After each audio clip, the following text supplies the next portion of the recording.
Hi, I'm Mindy Peters, the Solutions Manager at SPI, and in this video, we are going to talk about ConvertKit's segments. Specifically, I am going to help you understand how segments are different from the methods of collecting information like tags and custom fields.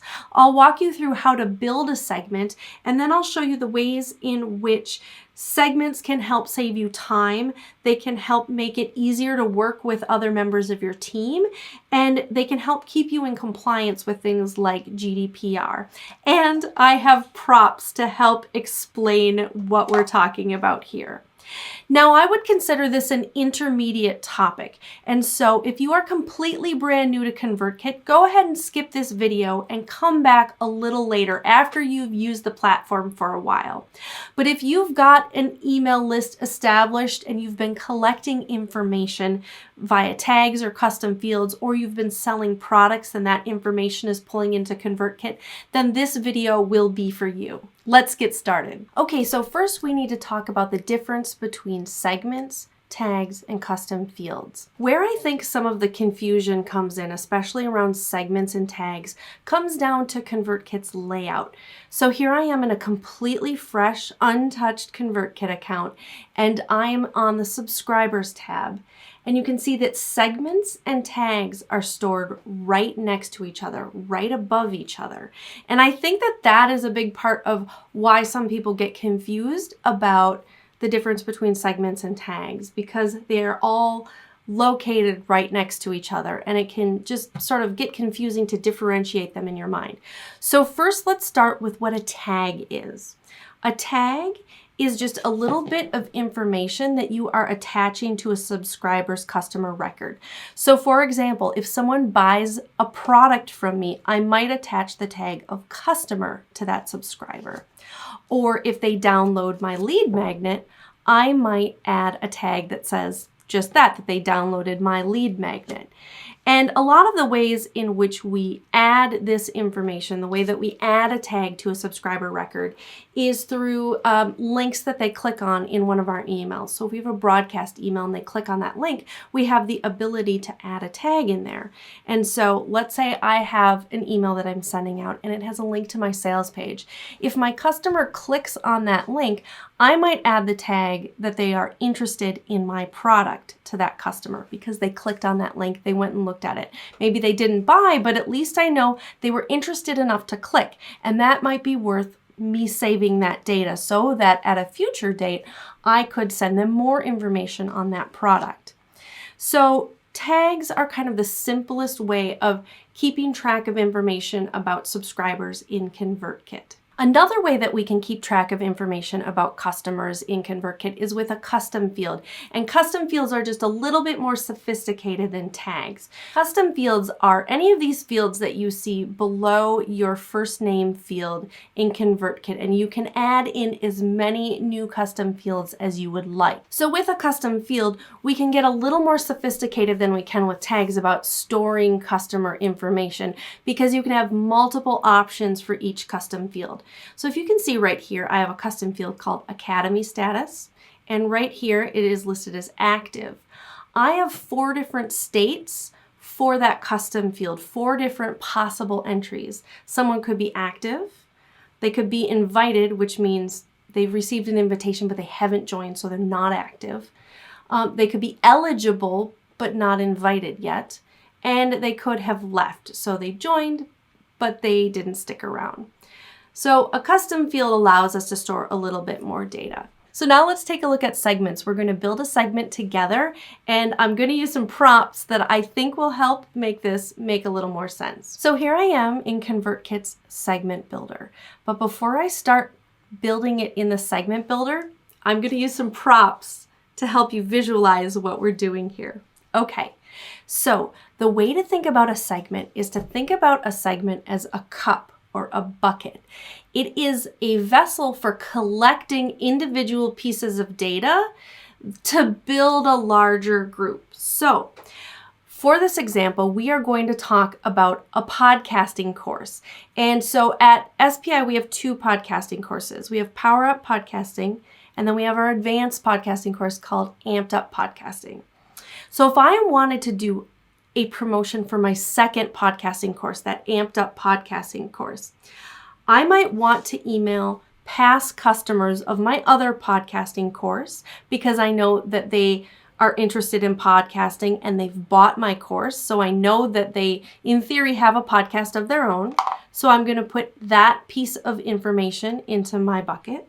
Then I am going to say, I think I would like to email anyone who has downloaded one of my podcasting lead magnets, because that tells me that, again, they're interested in podcasting.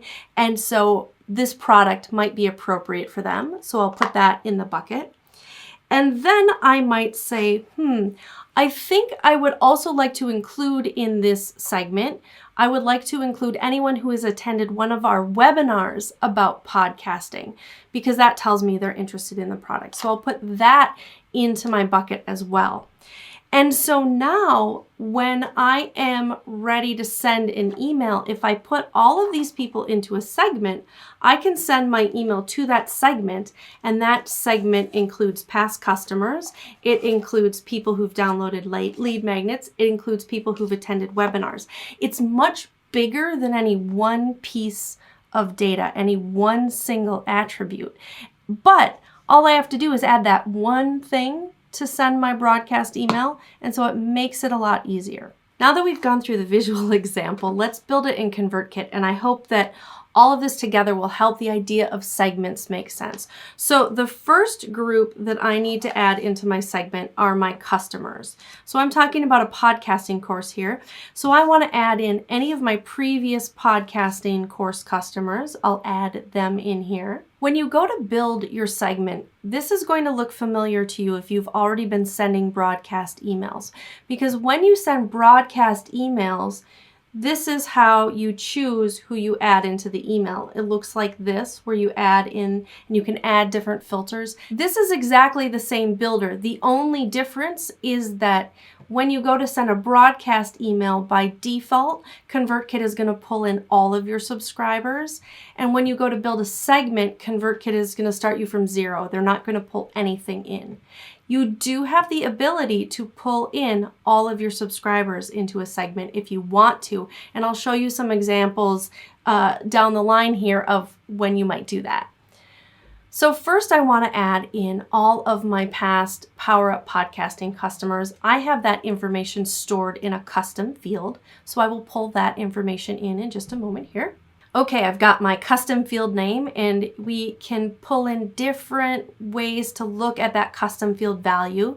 I am going to match exactly the word student. So if my custom field has the value student, they will get added in here. Hit add filter, and you can see that now I've got 2,400 people in this segment.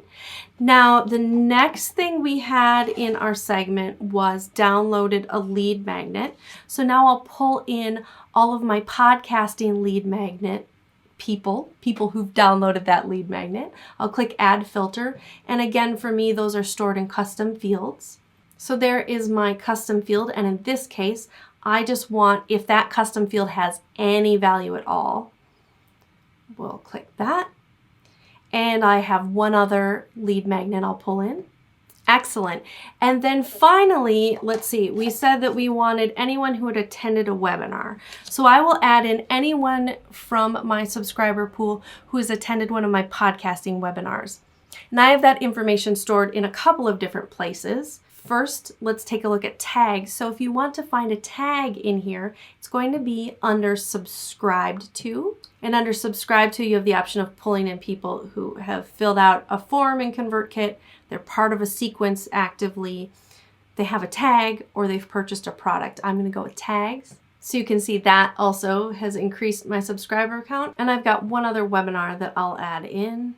Here, subscribe to, tags.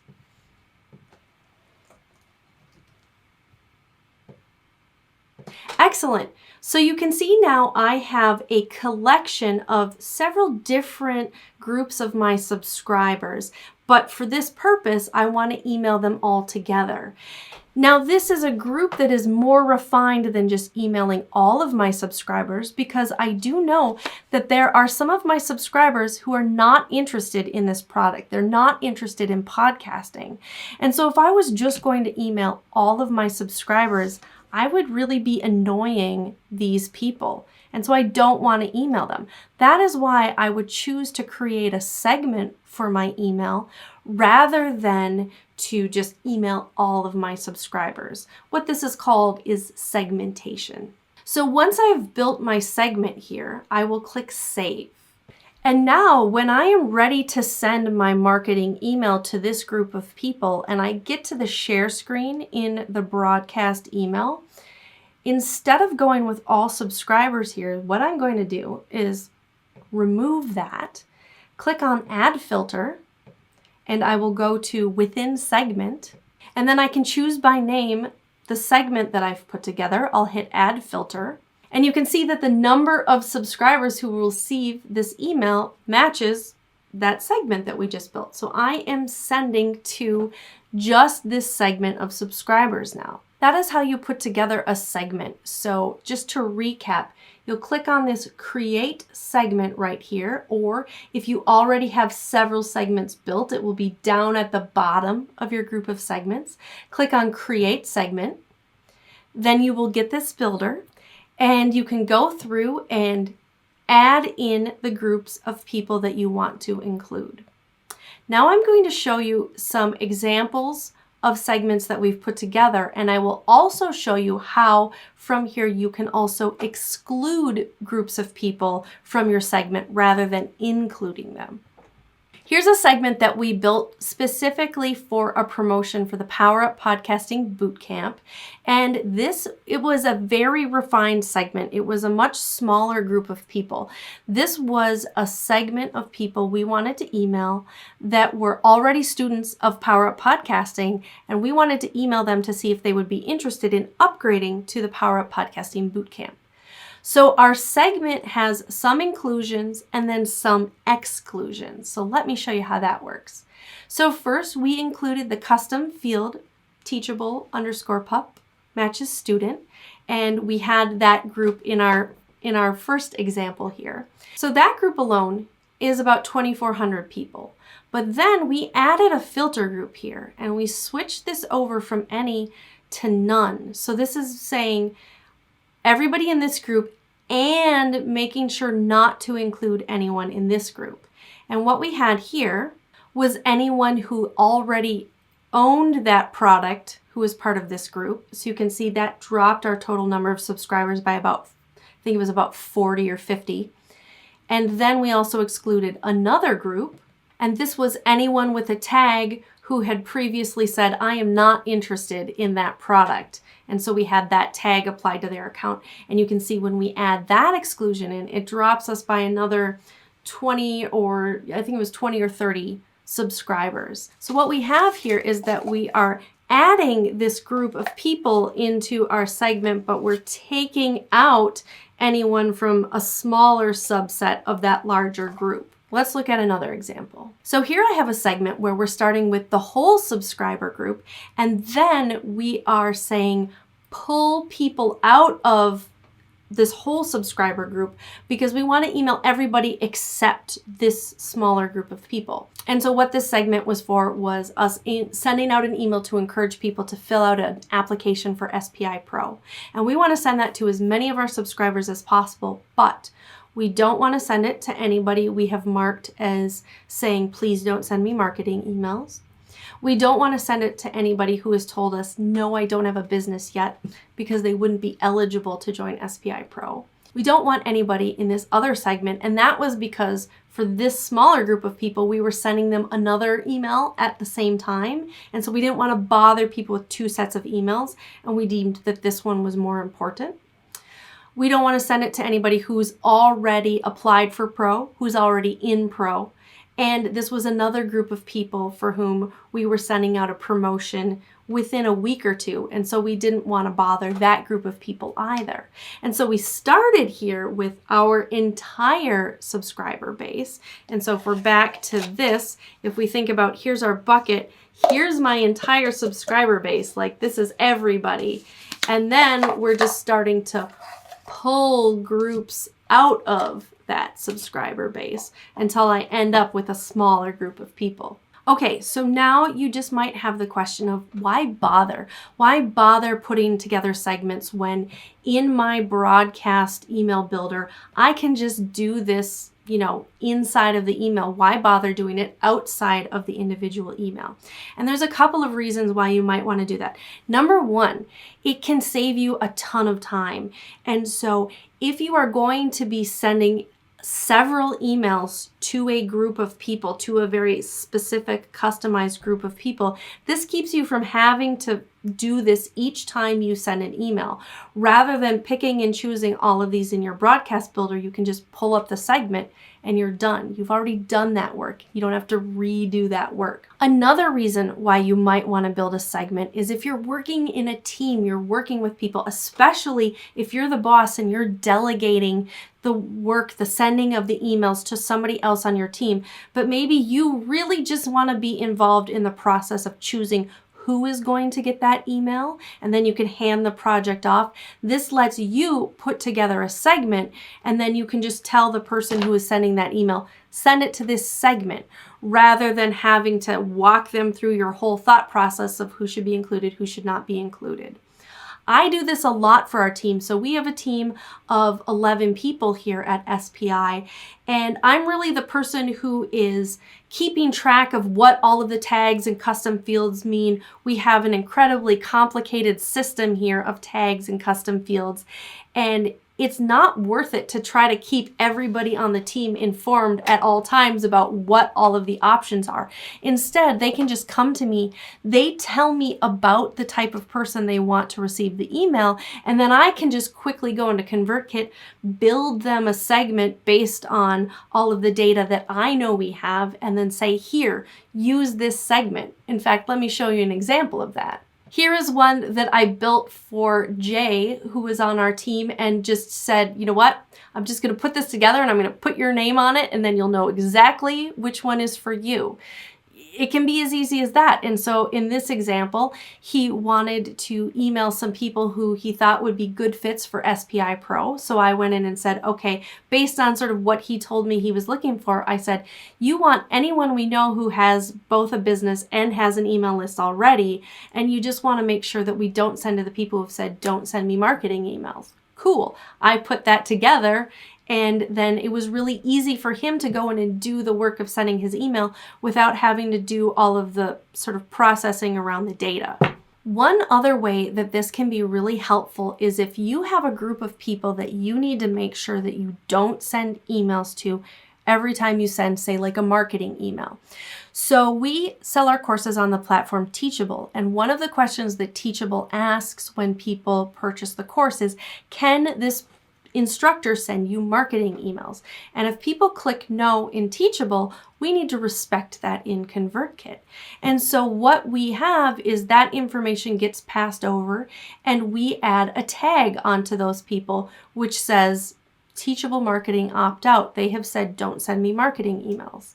Then I also have other people I know who should not receive marketing emails over the course of a short period of time.